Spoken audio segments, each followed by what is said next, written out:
Alguns mangás da Shonen Magazine estão prestes a se encerrar, então a revista está passando meio por essa transição de mangás que logo podem então finalizar, mas também pelo menos essa última leva teve bons resultados. Alguns mangás pelo menos mostraram que podem continuar na revista. Olá galera, eu me chamo Thiago e no vídeo de hoje comentarei sobre duas edições, que é a Toca da edição 47 e a Toca da edição 48. Mas deixa o seu like, se inscreva e ajude no crescimento do canal. Primeiramente vamos falar da edição 47, onde tivemos a capa da revista, o Kanan-sama, e as páginas coloridas tivemos o Suruga Meteor, o Megami no Café Terrace e o Kuroya Medaka. Ausentes tivemos o Kako no Inazuki, o Mayonaka e o Yargenai. Tem o mangá Hironosora que está em hiato também. Nessa edição, a edição 47, teve no total 18 mangás ranqueados. Nesses 4 últimos mangás que tiveram as últimas posições, 3 deles estão praticamente com o cancelamento já decidido. Praticamente não, já estão sim com o cancelamento decidido. Então vou comentar um pouquinho sobre eles. Até então eu não estou lembrado exatamente a data certa de quando vai se encerrar e qual edição exatamente, mas já adiantando aqui o Kito,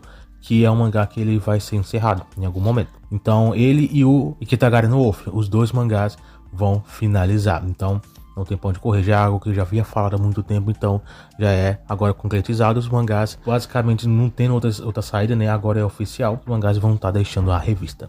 O Idolatry ele ficou na posição 16, já adianta dos últimos, né? O Idolatry, apesar da posição baixa, é uma situação diferente, então não vejo o risco de cancelamento na atualidade. Eu esperava muito que o mangá pudesse vender bem mais do que ele vendeu esse último volume, mas vamos ver se o mangá ele vai conseguir melhorar, né? Porque se a revista ainda continua promovendo de certa forma o mangá, é sinal de que talvez tenha aí números interessantes que a revista ainda dá valor, né? O Kagarike é um outro mangá que sim, o mangá já tá com a data marcada de encerramento, o mangá já foi anunciado a sua finalização. É um mangá que não vai ter escapatória, né? Dessas 4 últimas posições, o Kagarike dessa vez ocupou a 15ª com o seu encerramento já definido. Daqui a algumas edições o mangá vai se encerrar oficialmente, não vai ser nessa nem na próxima. Quando tiver mais perto, quando eu tiver uma data aí, eu vou falar aqui pra vocês. Então, Kagarike, Ikitagari no Wolf e Kito são 3 mangás que não vão durar muito tempo. O Seitokai ele ficou numa posição bem baixa, né? 14ª posição. Ele tem essas instabilidades nas posições, mas nada que preocupe tanto. Apesar de que, mesmo assim, o mangá ainda recebe com muita frequência as primeiras posições. Torço aí pelo sucesso do mangá com o anime que tá prestes a sair, né? Também, mas nada, nenhuma informação mais foi falado. O Sentai da Chikako ele ficou na 13ª posição. Uma posição baixa também, mas não preocupa tanto. O Shankar Frontier também é um mangá que ficou numa posição mais mediana, mas é um mangá bem popular, você já conhece a situação, né? Mesma coisa com o Numiburo, que diferente de Shankar Frontier, ele não é tão popular, mas ele ainda permanece na revista, ele ainda tem um certo apoio. Então, pelo menos aqui a revista se interessa, de certa forma, nem apoiar o mangá. Tá com anime exibição, a 2ª temporada, isso é importante. Vamos ver se isso vai ter alguma mudança, vai ter impacto positivo no mangá, em vendas, em popularidade. Apesar de ser uma 2ª temporada, talvez tenha assim um impacto ainda merecido. O Shangri-La Frontier ocupou a 10ª posição, mas é interessante, nada tão importante para se falar. As vendas do mangá, pelo menos o último volume, deu uma melhorada um pouco mais, algo que eu já reclamava um pouco. Vejamos ainda o que pode acontecer. Temos o Yomena Connect, pelo menos ele saiu das últimas posições, né? Algo que era frequente, mas como eu já falava, não era algo que preocupava. Mas eu acredito que daqui a um tempo ele pode voltar de novo, porque a revista sempre coloca um mangá de Eight, né, nas últimas posições. Por exemplo, agora foi o Seitokai. Então, talvez ele reveze com o Yu-Yu Sensei, com o Yomena Connect, fica esses 3 aí. Até a Kanan-sama talvez ele fique aí nesse revezamento. Mas como o Kanan-sama ficou na capa, então nem tenho o que falar, né? O Koshiroku Nyonkisha ocupa uma posição 8, alta posição, né? Mangá aí que tem sua popularidade, tem a sua importância de certa forma na revista. A 7ª posição é o Dream Drum Girl, é um desses mangás dessa última leva que saiu, que conseguiu, né, ter de certa forma um certo apoio, conseguiu se encontrar, não diria totalmente, mas ele conseguiu pelo menos permanecer na revista. Isso é importante pelo menos, né?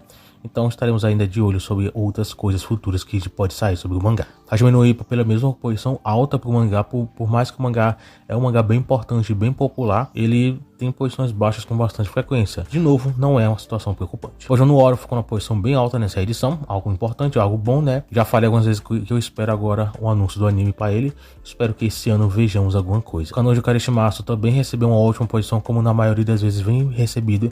Também uma ótima notícia para o mangá. Indo pro top 3 dessa edição, temos o Gachakuta, um mangá que, pelo menos atualmente, já encerrou a 1ª temporada. Acredito que já anunciou a 2ª, não me lembro, mas deve ter anunciado, né? Eu espero que sim. A segunda posição é o Yu-Yu Sensei. Como eu já falado, o mangá também recebe posições baixas, mas é aquela mesma situação que eu falei com o Yu-Yu Mania Connect.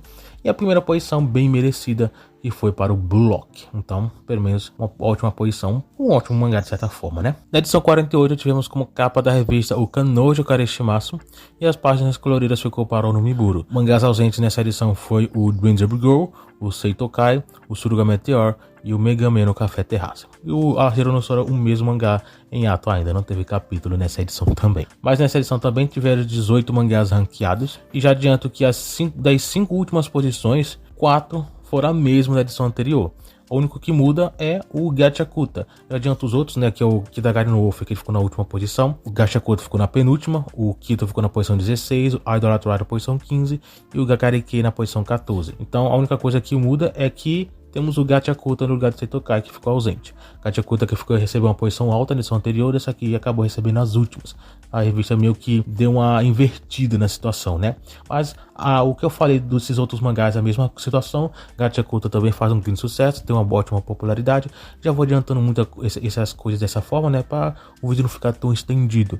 Então, Kagarike com o cancelamento já decidido, Kito também, Kitagari também, a Idolatry, apesar das posições baixas, não corre riscos. Atualmente não consigo encontrar essa situação para a Idolatry. Vejamos como é que será futuramente. E o Gachakuta é um ótimo sucesso que a revista pode continuar investindo.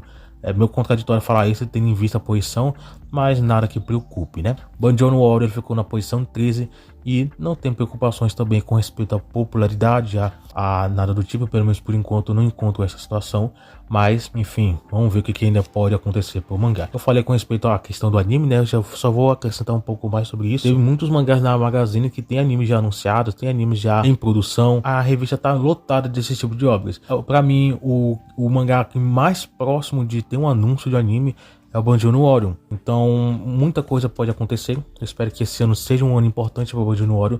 O mangá, pelo menos as vendas físicas que são mostradas, não são algo tão grande, tão impressionante.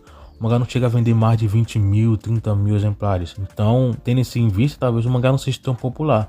Mas ele tem uma ótima aceitação na revista. A revista prioriza o mangá de certa forma, dá algumas páginas coloridas em vez em quando, principalmente quando tem volume novo, que eu acho que isso é praticamente obrigatório, né? Então a revista dá sua atenção merecida para o mangá. E o Banjo no Warrior eu acho que merece sim uma adaptação em anime. Vamos ver quando vai sair, né? Isso aí na torcida. E esse ano aqui pra mim é um ano importante, que talvez seja aí um ano para o anúncio do anime. O Yomena Connect está na 12ª posição, e aquilo que eu já falei, então não vou ficar repetindo a mesma coisa no mesmo vídeo. Kaijin Fugeki, a mesma coisa também. Eu acho que tirando o Banjo no Warrior, o Kaijin Fugeki se torna então o mangá que eu mais quero uma adaptação em anime. Para você que não leu o Kaijin Fugeki, saiba que a arte é algo muito impressionante, muito lindo.